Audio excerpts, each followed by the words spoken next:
Hello there and welcome back to the vlog. Today I want to take a chance to talk to you about something that's very important to me. Teaching is one of those professions that when we become teachers, it really becomes who we are. And there's nothing innately wrong with that. But what I want to talk today about is the importance of cultivating your personality and your persona outside of teaching. Because although teaching is my passion and might very well be yours, it's not my only passion. I like doing a lot of things and I'm passionate about a lot more than being a classroom teacher. And it's very important to me that I have a life outside of the classroom. And it's important to me that I find and know myself outside of the classroom and the teaching spectrum. I am also Kyle. I'm not just Mr. Thain, I'm also Kyle. And Kyle has many, many interests and likes. And my first year of teaching, it's kind of unavoidable. The first year of teaching, you have to sort of just go for it and pretty much just engross yourself in teaching and learning and teaching and everything and being in your classroom because it's a lot of work to do. And as years go on, you don't have to do that as much just because, especially if you're teaching the same grade, you already have a lot of the same stuff. For example, I'm going into the classroom next week, maybe once or twice, and this is my third straight year in the same classroom.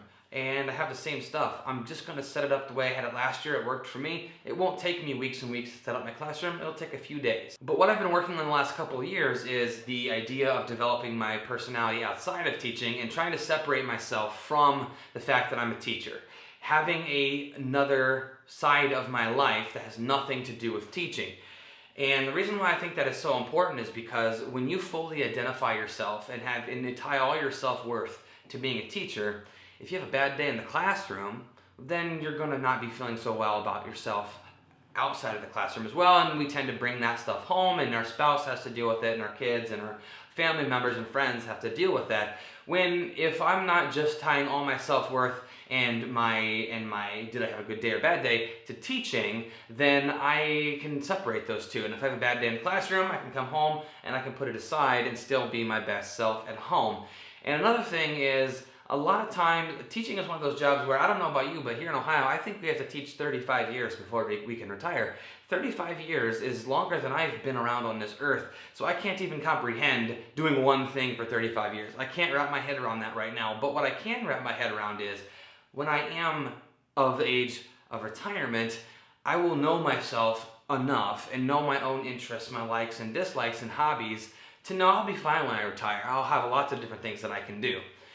I feel like a lot of times teachers just get in, they teach for their 35 years or 30 years or whatever, and then the time comes to retire and it's like, now what? Or people's interests change. Maybe after 5, 10, 15 years of teaching, you decide, okay, maybe I'll move on to something else. And if you've never tried to cultivate any other gifts or passions, then you might not know what to do. You might be lost. And I urge you to spend some time the rest of the summer and just even during the school year, take some time to work on yourself apart from being a teacher. If you're not sure, if you're thinking, oh, my only passion is teaching, I challenge you to look and search for that other thing that you can be passionate about besides teaching. If you look hard enough, you might just find it. Maybe you have to try new things. Sometimes it's not as obvious as other times. Some people are gifted singers or musicians, or they can play an instrument, or they're great writers.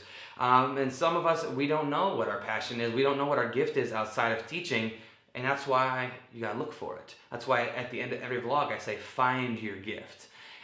We all have gifts, and we all have gifts that we don't even know about. The only way to find them is to try, to step out of our boundaries and to try new things. And at the end of the day, when you can develop your teacher persona and then have your own personal persona, life can be enhanced because you're not only focusing on one thing. And so the thing that I do to make sure that I can do this, something that I do to genuinely try to always work towards the goal of separating my school life and my home life. And some of you might, after I say this sentence, some of you might go, whoa, there is no way I can do that. Well, let me say it first, and then try not to take things home. If your first reaction to me saying try not to take things home is, well, I can never do that. Oh my gosh, I can never do that. How can you possibly do that? There's so much to do. Well, my challenge to you, my little pushback to you is, you have the power to design your classroom the way you want. You have the power to design your lessons the way you want. So if your initial reaction to, hey, try not to take stuff home is, I can't, there's no way.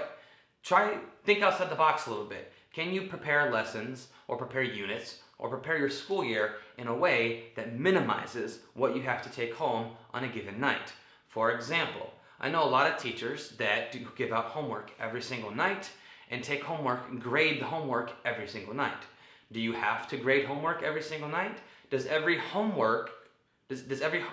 piece of homework you give a student need to be taken for a grade, or can it just be simply a completion grade? Could you do a homework packet and only grade once? Think about little hacks, little workarounds that you don't have to take things home every single night. And I know for me, I do a homework packet. I give out a homework packet on Mondays, they return it on Fridays, and sometime during the day on Friday, I look it over and it's a completion grade. Simple. I mean, I'm not going to grade 20 kids' homeworks. I'm just not going to do that. I'll flip through and look real quick. Did they do it? Did they do it right? If they missed a couple, oh well. It's not the end of the world. I don't spend hours and hours grading it. And a lot of times, another quick hack for grading, if you're like, man, I got so much grading to do all the time. Another quick hack is, before you give the assignment, pick out 3 or 4 problems that you're going to take for a grade. You don't need to grade every single one. Pick out 3 or 4 problems and grade those problems. It'll make it a lot faster. So I challenge you to think about ways that you can set up your classroom and prepare your lessons to minimize the extra work on your end.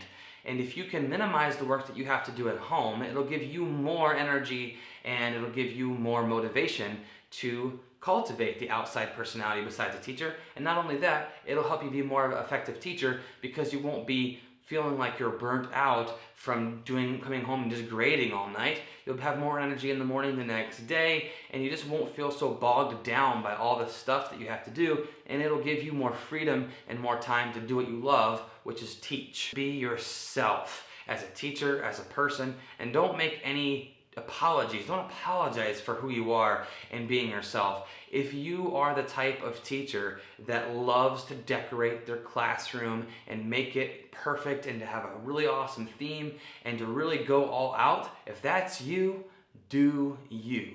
But if that's not you, if you're not a crafty person, if you're not a decorator, if you're not good at bulletin boards like I'm not, don't feel bad. Don't feel like you have to compare yourself to the teachers who are good at that.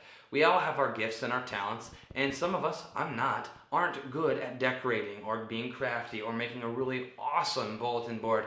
That's just not my style, and I accepted that years ago, and I'm not going to apologize for that. My classroom's not going to be the cutest classroom. It's just not going to, and that's all right with me, and it just takes that stress off. So if you are that type of person like myself, decorate it the way that you want to. A quick hack for that, a quick hack to decorate your classroom. If you're not crafty, instead of using bulletin board paper for your bulletin boards, use fabric. Go to Joann Fabrics or wherever you get your fabric and get a cool design of fabric and put the fabric on the bulletin board. The fabric won't wear and it won't fade and it'll look a little bit nicer, and it's a quick hack to make your room pop a little bit more. And another thing that you can do is you can decorate the walls with student work. If you've got a bare wall and you're like, I don't know how to decorate this, use student work samples up on the wall. The kids will love it, and it'll decorate your room, and it'll look really cool by the end of the year. So basically what I'm going to be doing during the school year is the video that I record on Friday that will go live Saturday morning. That video is going to be a compilation of all the things that I do in the classroom Monday through Friday. And during the summer, the remainder of the summer, it's going to be just little videos like this where I talk about something about teaching or education. And I want to let you know that next week I'm going to be popping in my classroom, so I may just have a classroom setup video ready to go. I'm really excited about that. Find your gift, share it with the world, and remember, you are worth it. See you tomorrow.